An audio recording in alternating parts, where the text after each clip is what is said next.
Welcome to the Startup Grind. So welcome.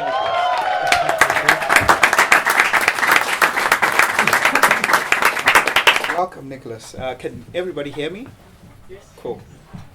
Normally, I'd start off with where your life began and so on. But I think with the product and obviously it being here, could you explain a bit about what it is, what it does, and I guess you have it here, so maybe a bit of a demo.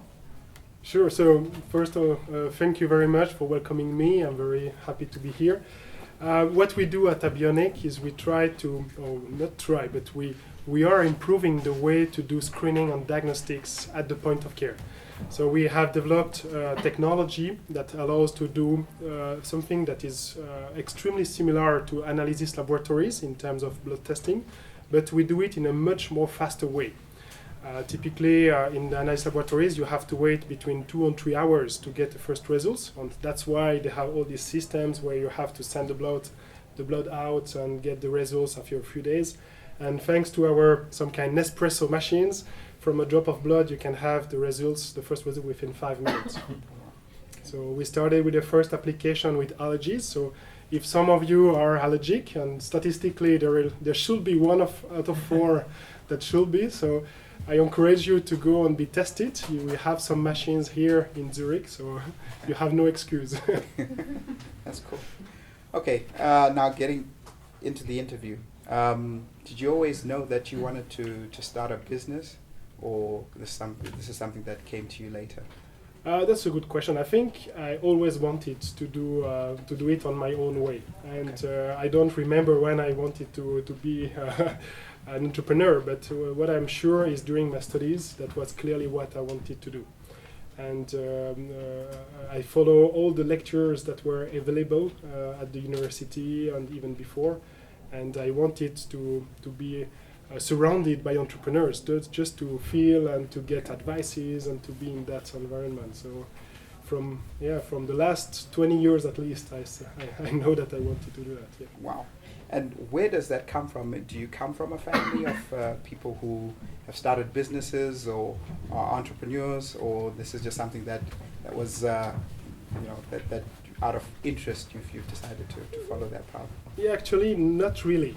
In my family, I'm the only one entrepreneur, but I had, how do you say, not my grandfather, but the father of my grandmother, who were an entrepreneur as well. So, but I never knew him, so that was not a direct influence. But, I think entrepreneur is something you feel, and you know that you want to do that or not. I think you have to feel if that's something you want to do or not. Okay. Because you're coming from a very academic space, and in general, when you speak to academics, the idea of business, of making a profit, etc., is it's almost a dirty word. Most people who are following in that academic path want to then have professorship and tenure at universities. How did you decide that, okay, I'm not going to follow that path, I'm going to try and pursue a career in terms of create a product and go out into the market? Yeah, so that was very clear for me. When you do engineering studies, that's my case, you know that you want to build something, basically. And microengineering, the field I chose was really about robotics, about creating products. And I was not the best one for a PhD. I was not the kind of guy, liking theory and things like that. That was more a pain for me. But I managed, let's say it like that, I managed the way to do a PhD in the lab at EPFL in Lausanne, where there is the highest number of startups coming out of this lab. I think I was number 13, and now there is 18 startups coming out of the lab of Professor Philippe Renaud. And the good thing with this kind of environment is that you are the whole days discussing with entrepreneurs and following the story and seeing how things are starting, Okay. And for me, that was more an opportunity to see how to start the business than to do academic work. Okay, cool. So for you, how important was being at the university in Lausanne? As you're saying, there's quite a lot of startups that have come out from there. How important was being there? So it's a two-part question. How important was that to obviously you coming up with the product, and also if there's a lot of entrepreneurs in this room who may not, or who most likely haven't attended the university, does the university do anything that includes people who aren't students in terms of support for people who have an idea and say, okay, this may need, X hours of research. Can I come over and use your resources to do the research? Is there anything like that? So yes, the university is clearly supporting entrepreneurs, and we have a great support, at least from EPFL, because that's the only one I know. Yeah. I suppose the others are also well supporting the students. But I think what is great is not only the support, is that you have an access to a unique high tech, a new technology, and that you have the added value. That's thanks to the clean room that we have at EPFL that I was able, to create the first biosensors. That was because we were at the EPFL, that we were at the cutting edge of this new nanofluidic technology. If you don't, the problem is that you don't have access to this high-tech technology. So you cannot realize patents, and then you lose a little bit credibility if you want to build a high-tech startup. But in the other hand, if you are not with a high-tech technology profile, you can find a good matching with one of the engineer or one of the technical guy, because most of them, they are not CEO, they are a fantastic CTO, but there is plenty of room to find a good matching and to have someone smart that is able to communicate at the head of the company. So if you are not having a technology background, I will clearly recommend to have this kind of networking event with people that have an idea, a project, but has not the right skills to promote the project and to drive it into a success. Okay, so for the entrepreneurs here, and obviously the ones who will be watching the video, the advice you have is get connected with people who are at the university. Now, is there any program where, there's open networking? How could you help the people in this room or watching the video in terms of being able to connect with the brains in terms of guys who have ideas? So I would say just that in Switzerland, we are, I will say, unlucky with fundraising and funding in general, but we are very lucky with this kind of event. We have a lot, and we have a lot of support. Venture Lab is organizing a lot of them. CTI is also organizing them. Jenny Lam is also organizing a lot of events. You are doing also the part of the story. So I think if you tap on Google Startup Switzerland conference or event, you have 1 hour just to sort all the pages and all the things you can participate at. And the first thing, if you want to start a business, is to go out. You have to meet people. You have to to try and to see what is exciting you, because everything is about passion. And if you just stay like, the event, I'm waiting on an email to invite me to go, nothing will happen, True, you have to be active. That's very true. You touched on funding, and obviously you guys initially had an angel funding round where you received, like your first round was 2 million Swiss francs to get started. How easy or difficult was that to happen? And what advice would you give to entrepreneurs here in terms of fundraising here in Switzerland? What pitfalls did you meet? What are the challenges they have to be prepared for, and so on? Yeah, so in the D1, when we started Abionic, we knew that we had to raise a lot of money, because that if you want to have a little chance to revolutionize this world, it's extremely expensive. And you can see very easily that companies that are trying to do the same are raising hundreds of millions to go to that point. So from the day zero that you have to find a lot of money. The problem is, when you start, you are not able to raise a lot of money immediately. So I will say what we did in the past is to be, in the very early days, active to see and meet venture capitalists, because we thought that the sooner we were on their radar, the better it was, And now we see that there is a very strong shift when the venture capitalists enter into the game. And we have more and more to focus for the first, maybe the second, and even the third round on business angel and super angels. So I would recommend really to focus on people, high net worth individual, and to really try to convince them that it's better to bet on you and on your project than to just buy a new house in the mountain, you know, because that's what we have in Switzerland. We have people that don't have a real incentive to invest into company like ours. Those who invested in Abionic, they are my heroes. I mean, they take a huge risk, you know, and they are absolutely not sure to have a reward. If they decided to go and buy a new house or something else, okay, no risk, you know. Sure. It's a nicely gaining value, and at some point you have to convince people to take that risk.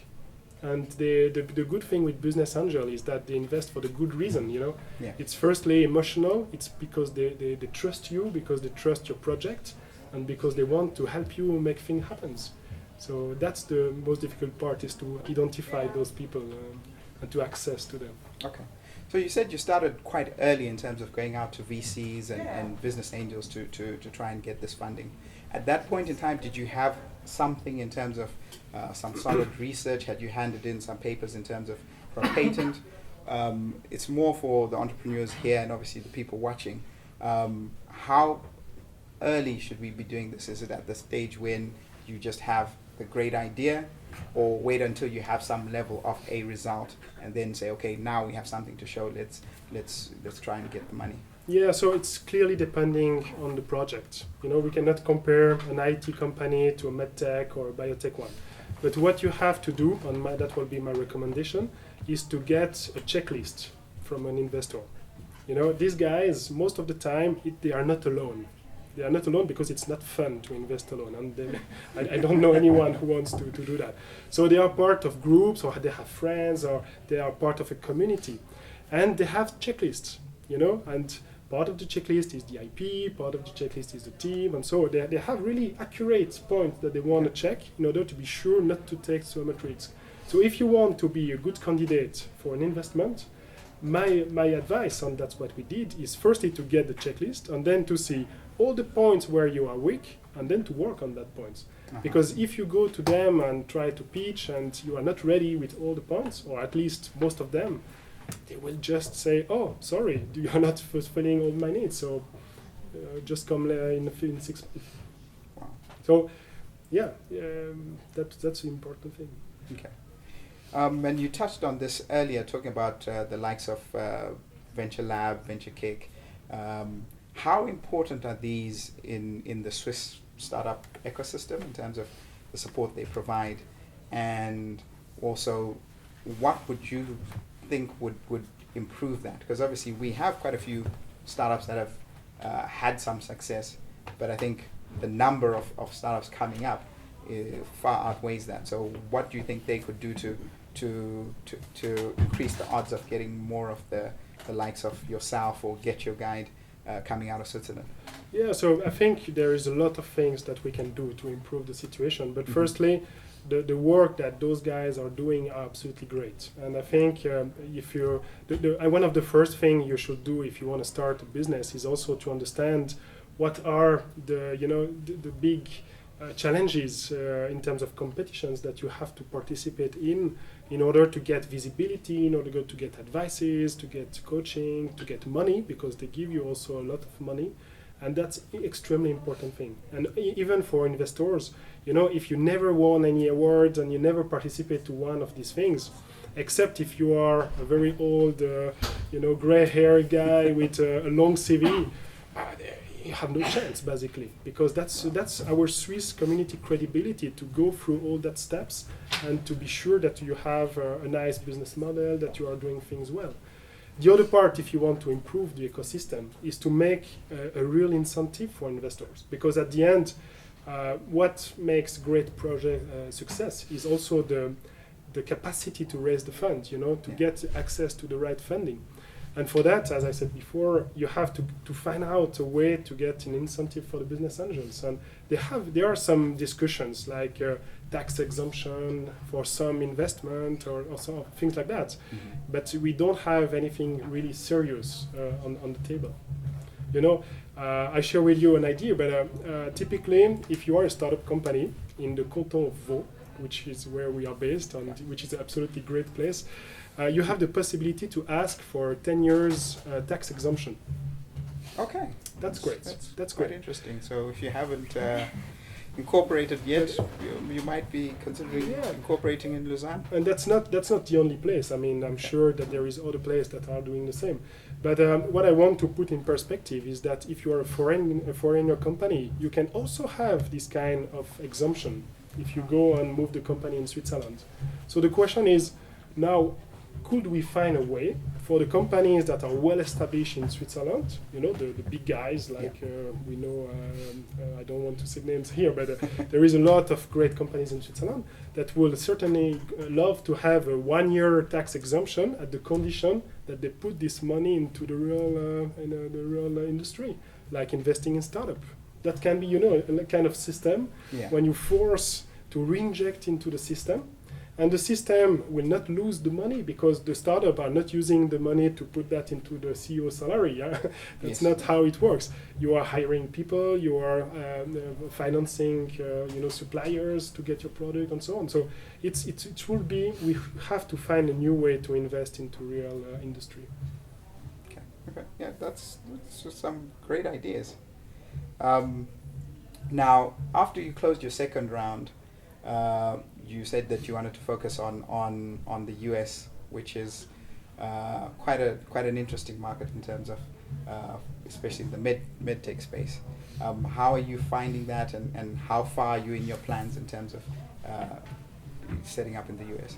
So basically, we opened a subsidiaries last year in Boston, and then we applied early this year for an FDA 510K application file, which is what we need in terms of approval to get the rights to sell our product there. So now we are into this gray zone of FDA when you have to, to convince them, answer the questions, go back, go in, and most probably we will get the approval this year. We are fighting for that. But until we get the approval, we are on hold with the US activities because there it's really, when you have the approval, then you have a huge market to catch. But until that, you have no access, Okay. So I presume in Europe you've already got your CE mark. How are you reaching out to, obviously you are based in Switzerland, how are you reaching out to the rest of Europe? And what advice would you give for a Swiss startup? Because obviously Switzerland is the heart of the EU, but not part of it. What advice would you give to somebody who's either got a service or product that they want to offer to EU countries? Yeah, so actually I'm not the best one to speak about sales outside Switzerland because today we focused on Switzerland for the first demonstration. Yeah. But nevertheless, we had a lot of contacts on preparing things abroad. And the fact is that you have to find the right partners abroad. You have to approach them, or you get approached by them. It depends. And then you have to discuss with them, to elaborate strategies, and to see how you can work together and initialize deals. And things are going pretty easily, I would say. It's not the biggest issue you have to develop the business abroad. It's in terms of strategy, you have to be clear if you want to build a team outside or if you want to manage everything from Switzerland. But I think if you are taking the wrong decision, you just have to realize at the right time and to correct it, as we know how to pivot in a startup. That's what we know the best. Okay. So at the moment, with the plans that you have, you're not looking to do as quite a few startups, the likes of Get Your Guide or Home Away, and actually move out of Switzerland and set up somewhere else. Your plan is to stay here and continue. I'm fighting for that. No, but that's when I started the business with my co-founder, Ivan Murky, we decided from day zero that we want to do it here. That was our choice. And I have every week people that came to me and said, "Oh, but things will be so much easier if you go to the US, And I said, yeah, but this is not our plan. I mean, we want to do it here. And I prefer to fail here, but having tried, than to just, because the green, the green stuff seems to be greener outside, to move and to lose half of my team. because we have, typically we are 15 now at Abionic, we have 15 key people, and I don't want to lose them. We want to stay the team that is efficient that we are today. And if we decide to go outside, part of the team will say, okay guys, you're nice, but I have a family, I have my house, I have my contact, my friends. Sorry, things are too comfortable here to move. Sure. So no, I think there is no point for us to move outside. Okay. Now coming back to what you've just touched on about team and so on. Obviously you didn't start off with 15 people, you started off with probably yourself and somebody with an idea.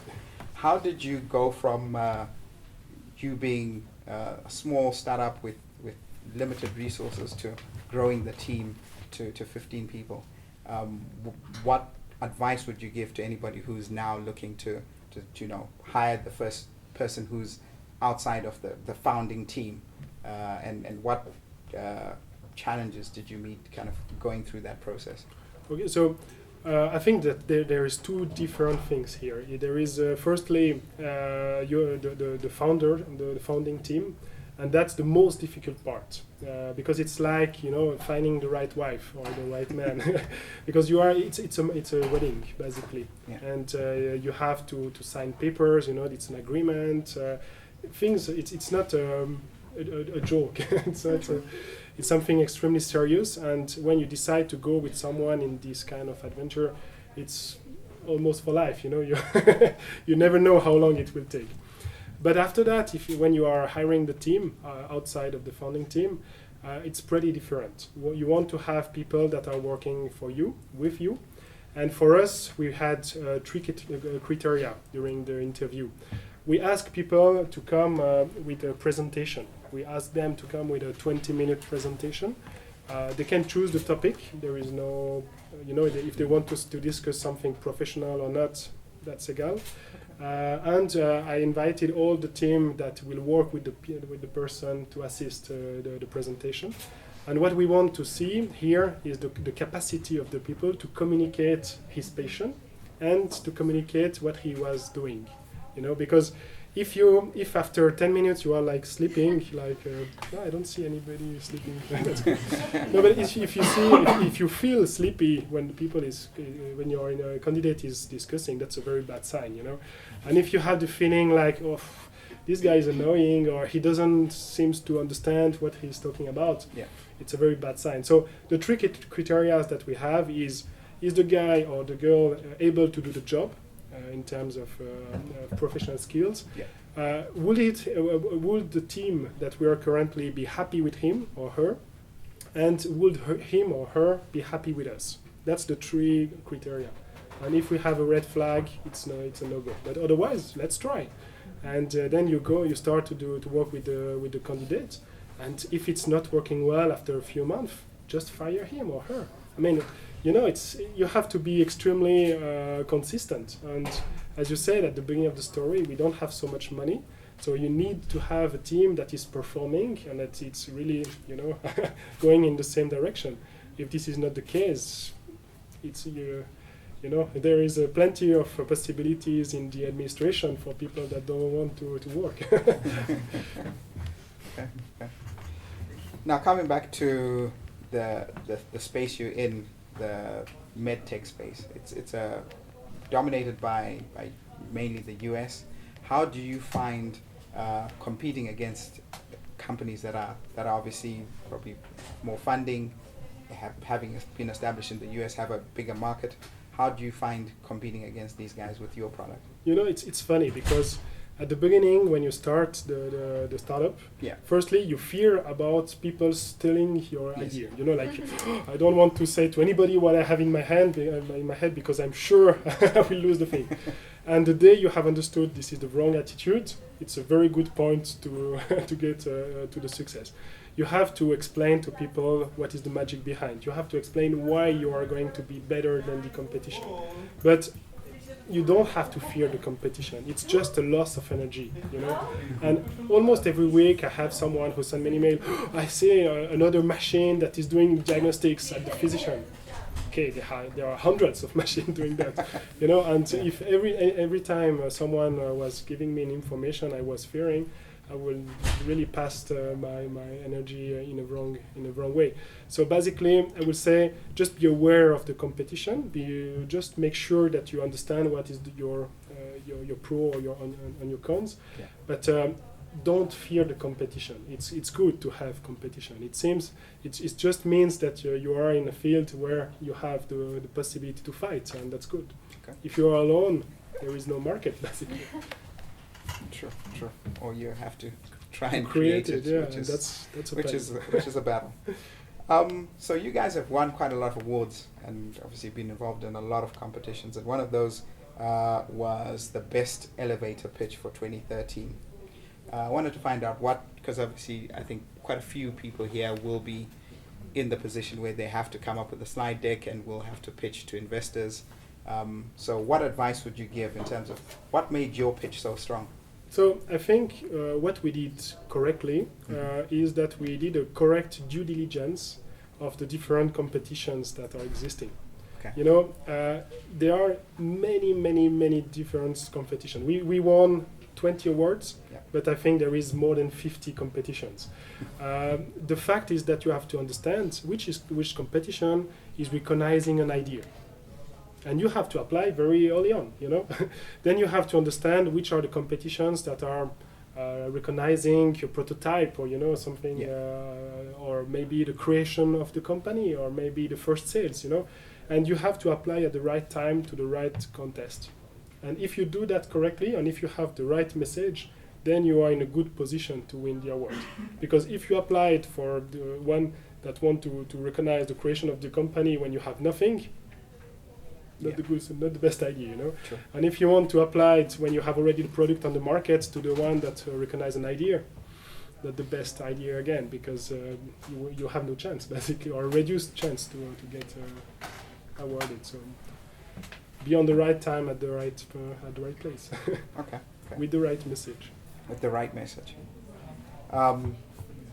The other thing that you've been part of is you're co-captain of the Swiss startup national team. Now, could you explain a bit more about what that is and how you got involved in that, and also for the people who are listening to the interview, how they can get involved if they're interested? Sure. So that was part of a program organized by Venture Lab that is called the Venture Leaders. Okay. And the idea of this program is that they are organizing every year a trip for 20 entrepreneurs, and they are doing a selection for the 20 best projects of the year, and they organize and pay everything for you to go to Boston or to Shanghai to be involved in the American or the Chinese community, to meet investors there, to meet other entrepreneurs, and that's an extraordinary added value. And even just for the trip, you know, when you are just 10 days with other entrepreneurs, you have friends at the end of the trip, you know, and that's the most valuable contacts you have. In my case, I was able to phone call another friend who had a startup who already get the CE marking. Oh, what is your contact, you know, for the best consultant recommend for the CE marking? Okay, he give me the advice. I don't have to spend days of checking which will be the best one. I mean, he's another entrepreneur, he go through it and he give me the advice. And that's the best you can get. So, of course, if you are not applying for this kind of stuff, that's a problem, I mean, clearly. Sure. So how can somebody who wants to get involved in that? It's just applying, and that's it? They get picked just depending on how strong their pitch is? So basically, yes. But what I would recommend is, of course, to find someone who already did it and to get the advice, you know? Okay. Because at the end of the day, those programs are also linked to networking, you know? And if you know the best and the right people for this kind of event, you are increasing your chance of being selected. When I see sometimes people that are just, you know, oh, I have an idea, I apply. They are not the best one who are selected. But at the end, we were also not selected to everything, you know, and you have to accept that sometimes you are not the best one at the best place at the right time. So that's part also of the learning curve. Okay. Now coming back to just the biotech space as a whole, what advice would you give to somebody who wants to kind of go into the biotech, medtech space and they're based in Switzerland? You know, how do they get connected to the right networks where they can showcase the idea or obviously product if they have one? Yeah, so that's a complex question. I would say there are places in Switzerland where it's more easy to develop kind of startups. We see that Zurich and Lausanne are two big poles that are great for this kind of community. Basel is another one if you want to be in the biotech. Mm-hmm. But the key is again to be connected to people that are working in the same field, because the advices and the way they are developing the business, the experience they had, is the most precious thing you can get. You know, sharing around the coffee or around the beer, the pain at the end of the day is a good way, you know, for not being depressive. Yeah, true. And you are learning a lot. In my case, I was learning a lot on the mistake of the others entrepreneur. And if you can avoid repeating the same mistakes all the time, it's good, you know. True. That's very, very true. Okay, so you've touched on a next question I have, which is around advice and mentorship. Do you have a mentor within your space? And if you do, how did you go about contacting that mentor and getting them on board? So I was used to have 5 at the same time. Okay. Wow. It was too much. But again, Switzerland is a great place for mentoring and coaching. And we had a CTI coach, we had a Genilem coach, I had an A-Cube angel coach, I had other friends, entrepreneurs. It was just too much, you know. But I think if you want to have access to good mentors and good coaches, just go to entrepreneurs. You know, don't lose time with people that have the stickers, coaches or mentors, because most of the time that's the worst. You know, if the coach the first day said, "I never do any startups, but I'm your coach," just go away. I mean, there is a problem here. So I think, you know, entrepreneurs, they have plenty of work. We are running all the time. But when we have to help another entrepreneur that is starting, we always have time for that. And we are likely to help each other. That's part of the game. Others have helped us again also. So I would say again, I think I'm repeating all the time the same message, but just go into this kind of networking events and find people with who you are feeling well, and just try to pay them coffee to get advices. I mean, it's working like that. Okay. I pay a lot of coffees, by the way. Okay. That's good to know, and I guess great advice for anybody here. Now, when it comes to your business, have there been any points where you've had what would be classed as an "I've made it" moment, in terms of you thought, okay, yeah, this is now established? Or well, you're yet to have that? The problem with entrepreneurs is that when you are reaching something, Yeah. you are always looking for the next step, you know, and you are running all the time. And basically that was a mistake, so I want to share it with you tonight. But when we got the first Series A financing, you know, it was a so long run, you know, to close the deal and to get the money and to really make things moving further. Yeah. That the day we got the money, that was like, you know, when you are on a race and you get the fire for starting the race. So we ran like hell just after that. And we didn't take the time, you know, to stay, okay, stop, we take a half a day, we make a party, and we celebrate it. We just forget to do that, you know. Okay. And that was a mistake, because we were so tired after that, that you are starting to be inefficient, and then you're recovering slowly, and then you run again. Okay. But I will say, take time to celebrate what you achieve and be proud of that. But don't run like hell all the time. Yeah, I guess it's that's the trend. That's true. And talking about things that you do differently, have you ever had a situation where you've tried to do something in business and failed, and how did you recover from that? Well, I have to say that we never waited the situation really to fail, before we changed our plan. Okay. So I think it sounds to be a little bit arrogant, but I don't want to. We make a lot of mistakes, but I will say the main advantage we have in startups, and this is really a great advantage, is our flexibility to adapt our plans when things are not going exactly as you want. And if you have a plan to go there and you don't do anything then going there, you will just fail, So you have to think, to feel things and to see opportunities. And when things are not going at the right direction, just adapt your plans and take opportunities. I give you an example. 2 years ago, when we raised the Series B, I was selling with my business plan. That machine was only for ologists because we wanted to avoid short-circuiting the ologist. We were developing the new technology platform for rapid diagnostics for allergies. And then we have seen that for allergies, they wanted always more and more and more, because they are used to have the highest quality at the lab. And we had pharmacists that were just, taking our pants like, hey guys, the machine is great, we want to use it.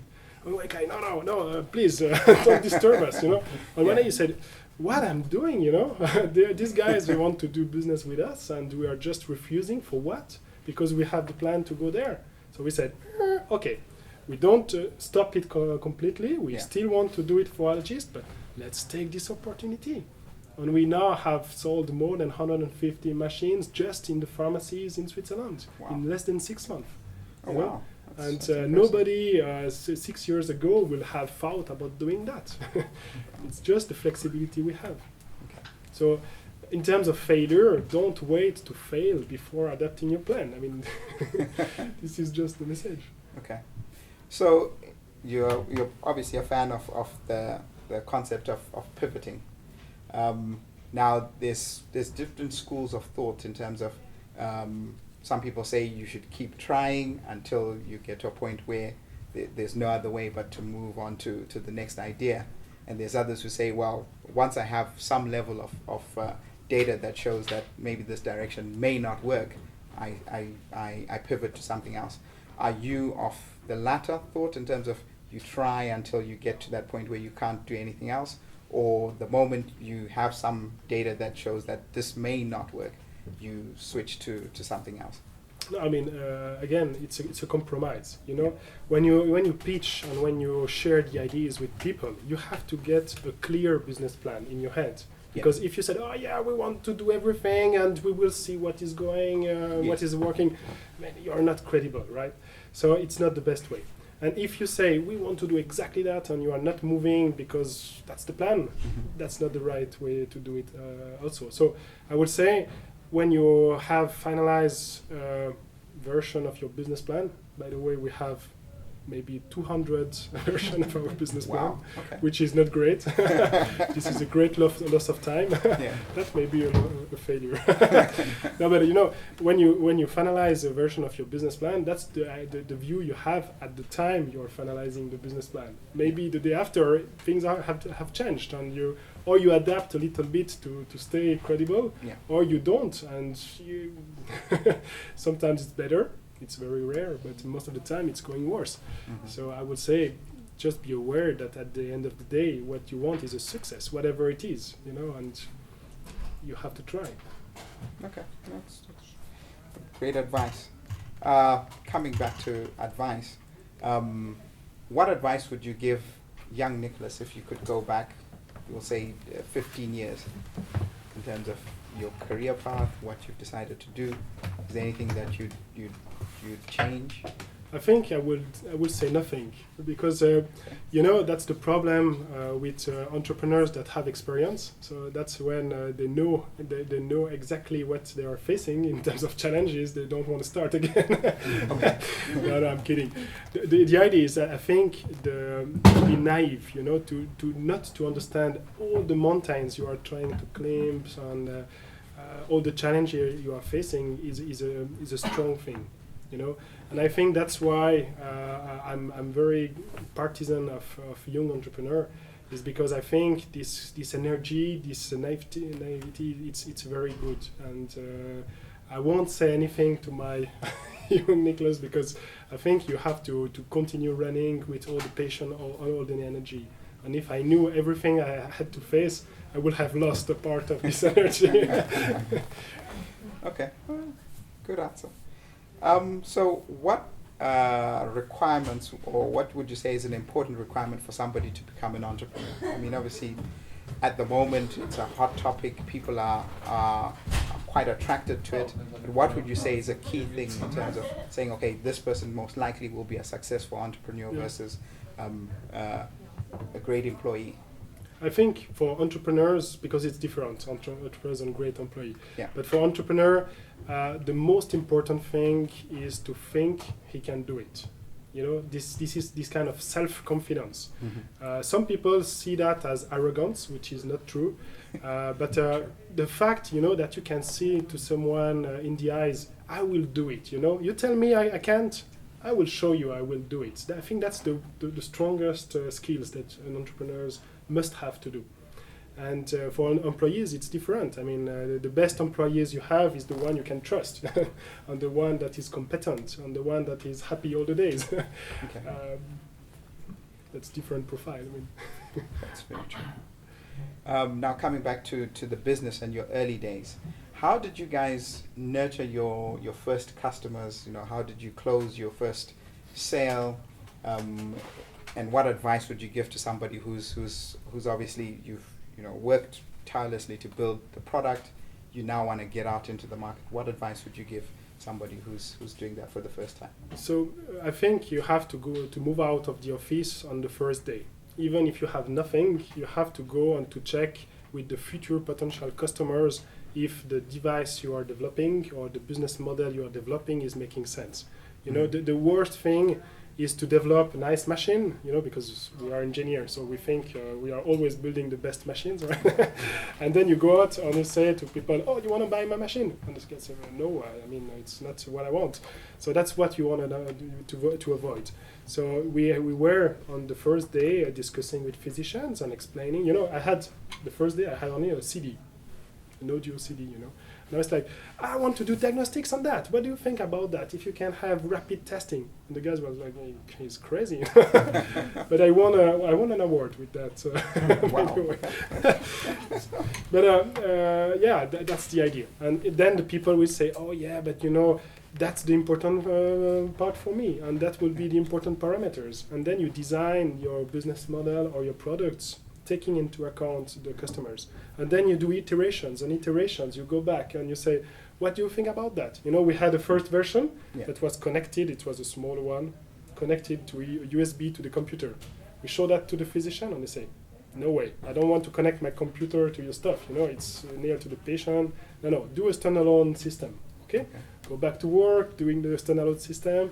Then we go back to the customer. Oh, it's not nice. It's too big. It's too see. And then you evolve the system, and you have at the end something that at least you have a chance to sell. Yeah. Okay, true. So for you guys, it was really hitting the road and speaking to people and trying to convince them. So obviously, when you had a CD, there's no one who would bring out their checkbook or take out cash and say, I want to buy that. And for most of the startups here, once you've got something, it's convincing that first person to say, okay, this is worth me spending my hard-earned money on. And how did you guys get to that in terms of actually getting that final sale? I mean, what I'm convinced is that people are working more with the vision than the audition. At least for me, it's like that. So that's why you have the device here. It's that because I don't want you to remember the guy, you know, Nicolas, blah, blah, blah. Nobody will remember my name tomorrow.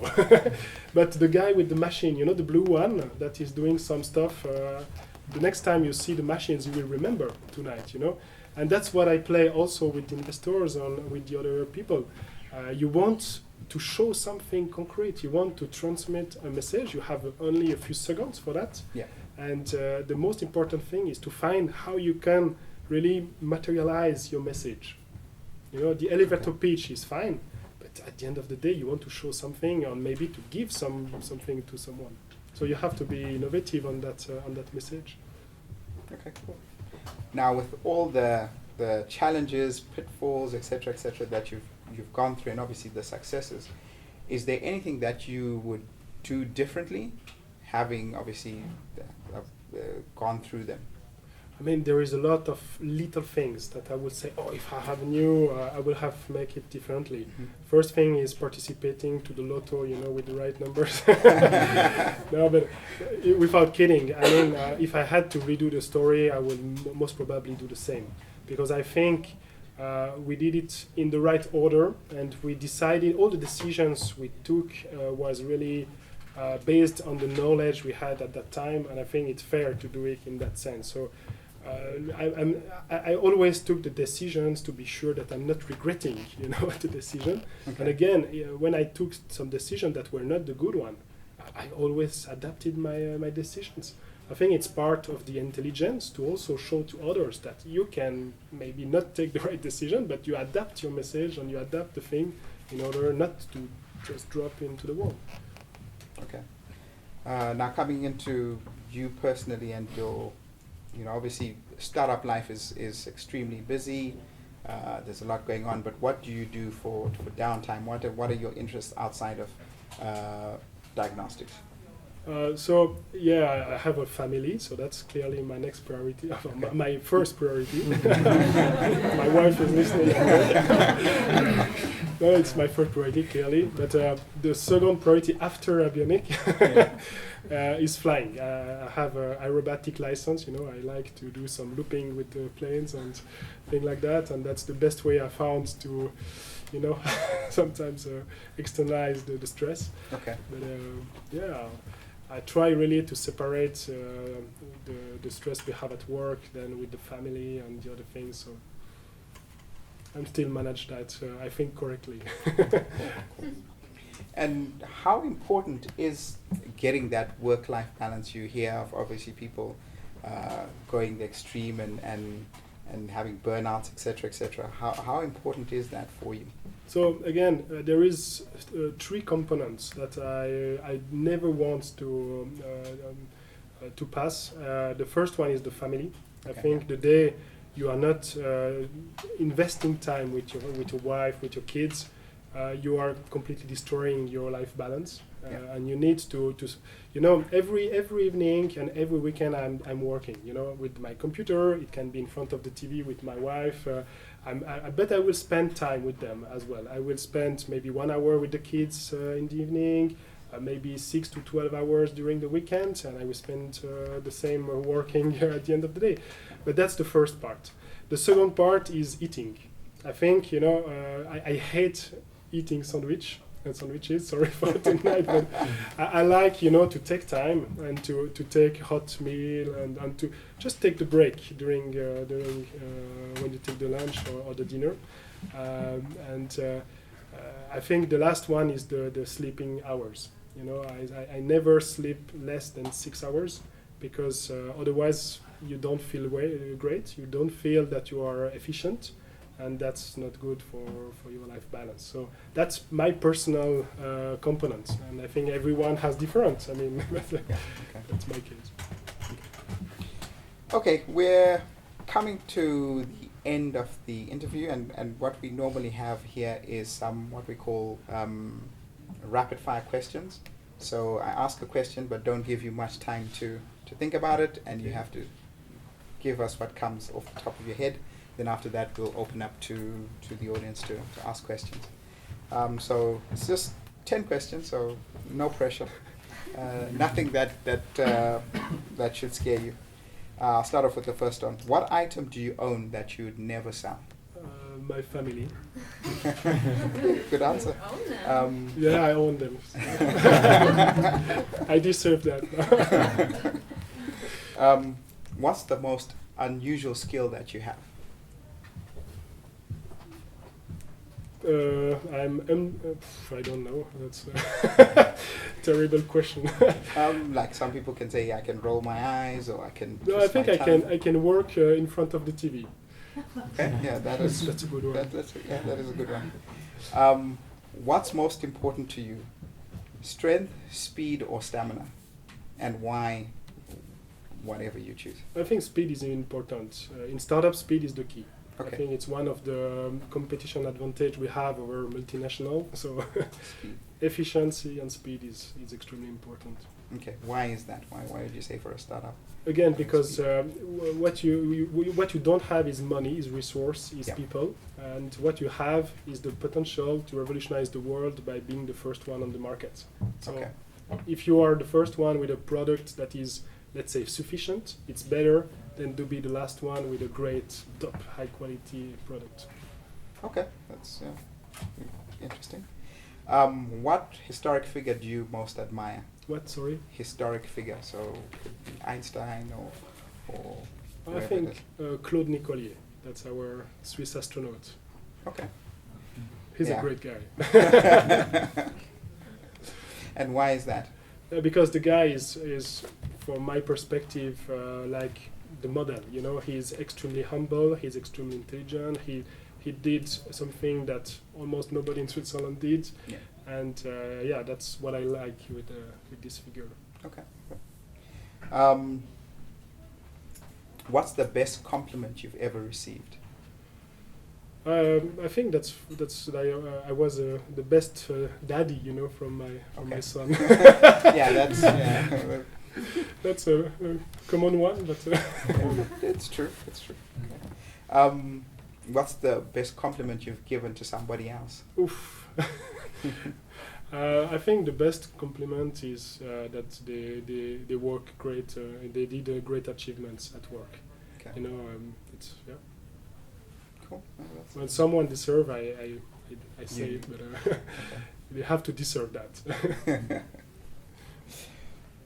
Okay, in terms of current figures, so that could be in politics or in business, who do you think does a great job at whatever it is they do? So some people will say Bill Gates or Steve Jobs. Who would you say does a great job? It could obviously be in any space, politics, business, or... Yeah. No, I think Patrick Ebicher, the current president of EPFL, is someone that did a wonderful job.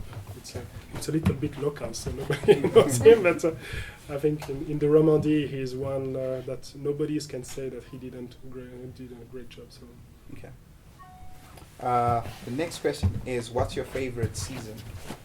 I think it's autumn, fall. Because it's the best season for flying, you know, for robotic. Because there's a lot of wind. Air is very stable, and Yeah. nobody is renting the plane anymore. And I have sometimes. Okay, next question is, when is the last time you tried something new? Today I try something new with your interview, with answering these kind of questions. So Sure. now. Okay, the last question is, if you had to take the attributes of an animal, what animal would it be, and what are the attributes you take from the animal? So when I was a Boy Scout, Yeah. I was a long time ago, I got the animal name of I think it's heron, the big bird, you know, that is into the river, and Oh yes, yeah. I don't know how to say that in English, but héros. Okay. Yeah. So I think that's great animal because he's, you know, flying and being on earth and doing fishing, and yeah. That's a bad answer, I know, but that's a weird question. Okay, that's cool. So we open up to the audience. If you have any questions, please just raise your hand and go ahead and ask questions. No more question about animal, please. Yeah, please go ahead. What was your top challenge during your startup career? So if you ask me the question at different time, I will give you a different answer. But I will say the one that is recurrent is clearly fundraising. Get the money, find the way to get the funding to really move to the next step is clearly the most challenging one. Yeah, please go ahead. So you talked a little bit about the iterations you went through and the different prototypes and going back and testing and asking questions. So when did you realize you were finished? We are never finished. No, I mean, I know, but ready enough that you can sell the product to pharmacies and have people depend on the answers from it? Yeah, I think it's really a question of getting the right feedback from the customer. You know, if the first shot we were at the customers and they will say, "Oh, we love that, we want to buy it immediately," we will never have developed this one. We will have just sold the first one to anybody who wants to get it. I think this one is the most accomplished one today, because I'm sure there will be other versions in the future. But as soon as you got this market traction, you know, these people ready to buy it and this capacity also to produce it and to do things for creating the business, that's the right time. And how much does it cost? The device now. So today it's approximately 7,000 Swiss francs. But again, we are into the prototyping phase because we have only small series of 50 to 100 pieces. We estimated that we can decrease down to a few hundreds of Swiss francs with the production increase. So it's really linked to your capacity to increase volume. You know, if you remember, maybe 20 years ago, the first DVD readers or DVD burn readers that were existing, they were 2,000 Swiss francs. And now for 20 Swiss francs, you have one. So it's really clearly a question of volume. Okay. Can you please explain a little bit what is the magic of your product? What can you do that other products can't? Sure. Basically, in the analysis laboratories, the immunological assays are based on what they call ELISA technology. So it means that you have to immobilize on the surface markers, biological markers, and when you go with your fluid sample, blood or urine or saliva, you have to wait 2 or 3 hours that the molecule diffuse and that you get an equilibrium, and that you get maybe a binding between the molecules that you want to measure and the one that you immobilize. And these 2 to 3 hours, this is due because of the diffusion into the solution. And in our system, we have developed, I had the idea to develop the nanofluidic channels. And the good thing with nanofluidics is that the solution is very close to the surface. So we can force the liquid to enter, and in 1 minute, you have all the molecules that have diffused and interacted with the same biomarkers, but into this nanochannel. So we don't have to wait 2 to 3 hours, and all the magic is inside these small sensors. And there is a lot of different points, but I don't want to lose all of you with the scientific explanation. We have a question at the back, and then last question from you, sir. So yeah, please go ahead, Stefan. Okay. So then, how do you deal with insecurities? Not about yourself, but about the business. If you're not sure about something, but people want an answer from you, let's say investors or your employees, and you know you're not sure, but you have to say something and seem sure about it. So you answer the question, or? Okay. No, but I mean, if someone is asking me a question, you know, that's the part of the game. When you have an investors, again, this is this kind of logical thing with the checklist. You want to prove him that you covered all the points. But the reality is that you have covered 80% of all the points. You know, you don't have 100% of them because you don't have the resource to cover everything in deep.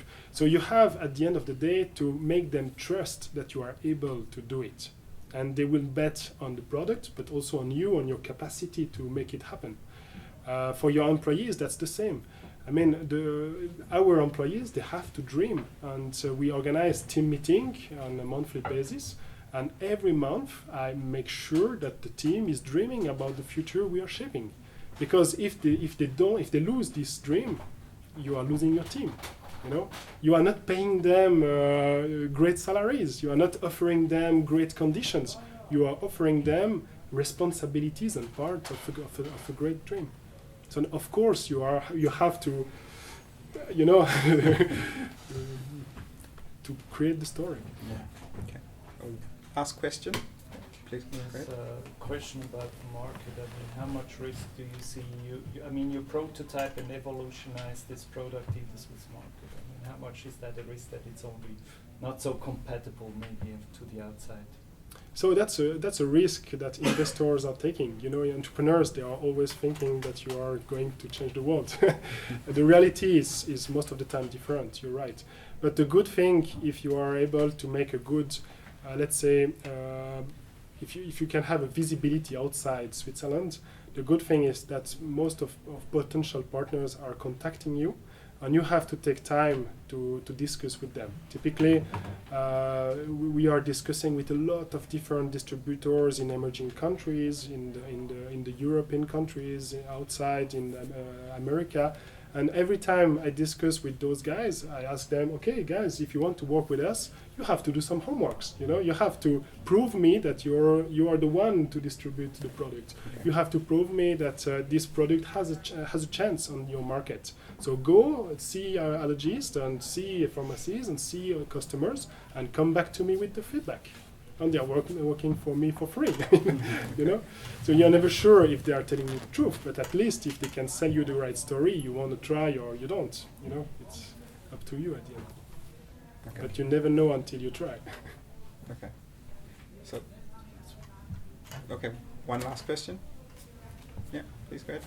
You said you didn't like the theory of a PhD, still you decided for it. So was there, when you started the PhD already, the product visionable in the end? And secondly, did you take a skill from the PhD, or which skill from the PhD was most relevant for your endeavors?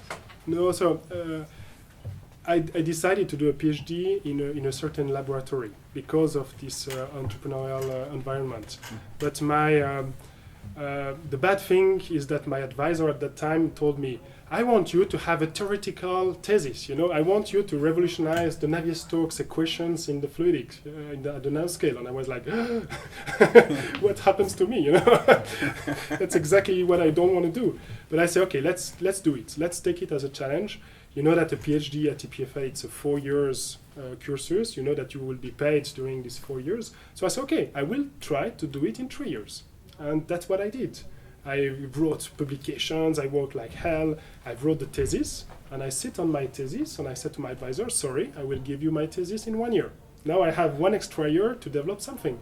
And then I realize and think about developing the business. You know, that's the part of the game. My advisor was, at the beginning, not so happy, but the guys, at the end, he understand, because he know how startups are working, and he said, okay, that's fair, let's do it, I'll let you try.